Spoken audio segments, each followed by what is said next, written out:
Welcome, wives. It's Liz, here to talk a little bit about seasons. I grew up in Kenya. I was born and raised in Kenya. And in case you guys don't know, Kenya is basically split by the equator. So we have throughout the year pretty much 12 hours of day and 12 hours of night.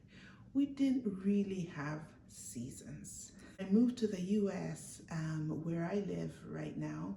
I live in a place where there are very distinct seasons. There's summer, fall, winter, spring.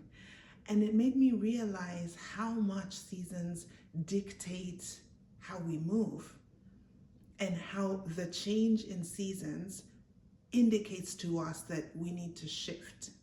Anyway, God, I think, speaks so much through his creation. I realize that in our lives, we have those seasons as well.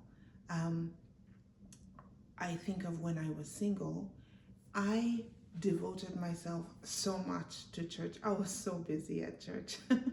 And now I'm really glad that I did that, because in this current season that I'm in, it really is not much of a possibility.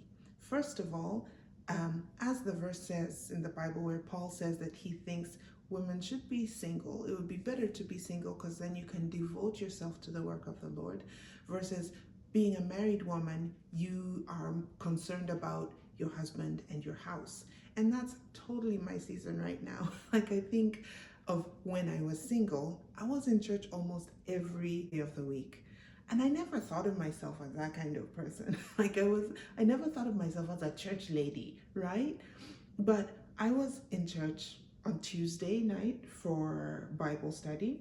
There was Wednesday night musicians rehearsal. Thursday evening was choir rehearsal. Friday, nothing. Saturday morning was angel choir rehearsal with babies. I was helped with the kids choir. And then Sunday, of course, services, 8 o'clock service, 11 o'clock service. And in the evening, if it was first Sunday, we had communion at 7. So that was a lot of church, but I loved it. It was so much fun. It felt like family. And even now, when I go back to the church I used to go to before I got married, it feels like home. It feels like going back to your mother's house after you've gotten married. So it's just so familiar and so warm.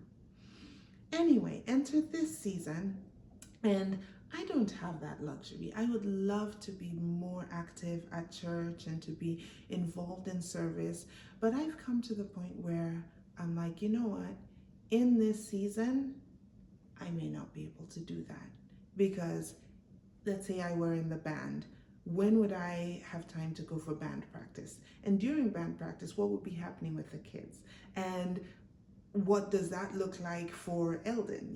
Like dinner time, bedtime routine for the kids, school pickup, school the next day, that kind of thing. So here's my encouragement to you wives. Whatever season you find yourself in, believe first of all that God has placed you in that season, and then make the most of all the things that you can within that season. There is no perfect season where it's all up, up, up. It's all the highs, all the highs. No, every season has its pluses and its minuses.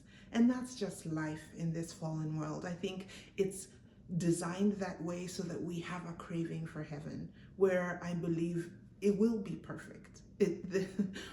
It'll be the perfect season. But for now, whatever season you find yourself in, be there. Be fully present in that season. Let's not waste our today thinking about the tomorrows and, oh, I wish I were in that season. If you're single right now, be in that season. Learn all you can during this season.